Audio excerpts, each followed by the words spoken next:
अभी आपको हम खबर से आगाह करेंगे। बिजली ₹7.13 फी यूनिट महंगे होने का इम्कान है। CPPA की दरख्वास्त पर नेपरा आज समाअत करेगा। मजीद तफसीलात जानेंगे मलिक सईद आवान से। जी मलिक सईद, आगाह कीजिए।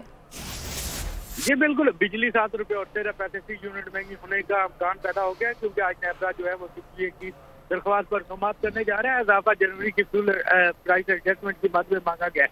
मंजूरी की सूरत में बिजली सार्फिन पर 66 अरब से जायद का जो है वो बोझ पड़ेगा। जनवरी में पानी से 11.12% और डीजल से 1.22% बिजली पैदा की गई।